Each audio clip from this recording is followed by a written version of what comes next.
கண்ணு நல்லா தெரியுதுங்க. வயசு ஆக ஆக கண்ணெல்லாம் என்ன ஆகுது? சுருங்கி போகுது. பார்வை கம்மியாகுது. அப்பதான் தெரியுது பார்வையினுடைய இம்பார்ட்டன்ஸ், வெளிச்சம் நமக்கு எவ்வளோ தேவைன்றது புரியுது. இப்போ நினைச்சு பாருங்க, பிறவியிலேருந்து கண்ணு தெரியாதவங்க எவ்வளோ கஷ்டப்பட்டுருப்பான். நம்ம கொஞ்சம் பார்வை கம்மியா இருக்கும்போது கண்ணாடி போட்டுட்டு ஸ்ட்ரகிள் பண்ணும்போதே இவ்வளோ கஷ்டமா இருக்கு. அப்படியே ஆண்டவர் வழியா எரிகோ விட்டு வெளியே போகும்பொழுது வழி அருகே ஒரு பிச்சைக்காரன் பர்த்திமை என்றும் உட்காந்து பிச்சை கேட்டுக்கொண்டிருக்கான். அவன் ஆண்டவரை பத்தி கேட்டிருக்கிறான்.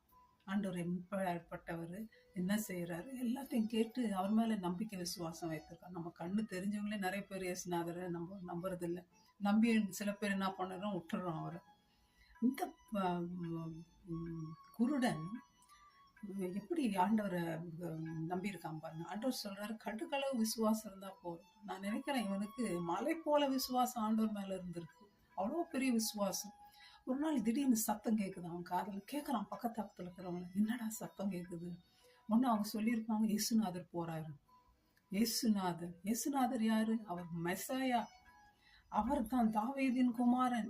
அந்த பரிசேயர் சதுசேயர் என்ன சொல்லிட்டு இருக்காங்க, இயேசுநாதர் கேள்வி கேட்டுருக்காங்க, எந்த பவர்ல நீ இந்த சுகம்லாம் கொடுத்துட்டு இருக்கிற? அறிவு இருந்தும் வேதத்தை படிச்சும் அவ்வளவு புத்தி இல்லாத அந்த ஜனங்கள், இந்த குருடன் பாருங்க, வேதத்தை படிக்கல, காதுல மாத்திரம் கேட்டு இருக்கான். அது தாங்க பைபிள் சொல்லுது. விசுவாசம் எப்படி வருமா? கேள்வியினால வரும், கேட்கறதுனால வரும். நம்மளுக்கு எப்படிங்க இருக்கு விசுவாசம்? நம்மளுக்கு அந்த மலையை போன்ற விசுவாசம் 100% ஆண்டவர் மேல நம்பிக்கை இருக்கா? இல்லை எத்தனை பர்சன்டேஜ் நம்பிக்கை வச்சுட்டு இருக்கோம் நம்ம? அவன் இயேசுநாதர் வராருன்னு கேள்விப்பட்டோன்னே அவன் என்ன தெரியுங்களா பண்றான்? அவனுக்கு இருக்கிறதெல்லாம் கண்ணு கிடையாது, சொந்தம் இல்லை இப்போ இயேசுநாதர் முன்னாடி விடுறதுக்கு.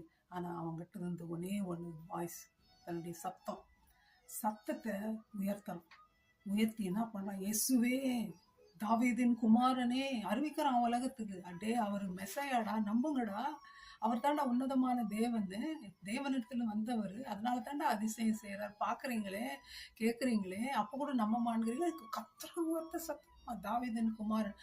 அந்த கிரௌட்ல இருக்கிறவங்க எல்லாம் என்ன, அமைதியாச்சுமா. நிறைய பேர் சொல்லியிருப்பாங்க, அவனை பிடிச்சி தள்ளியிருப்பாங்க, அவனை பயப்படுத்திருப்பாங்க, அவன் பயந்துருப்பான். ஆனாலும் அவன் பயத்தை ஒரு பொருட்டா இல்லை. நீ என்னன்னா சொல்லுடா, எனக்கு இருக்கிறது ஒரே தருணம்டா இது. இந்த ஒரு தருணத்தை நான் மிஸ் பண்ணோன்னா விடவே மாட்டேன். நான் என்ன பண்றேன் பாரு. அவன் உயர்த்தறான் வாய்ஸ்.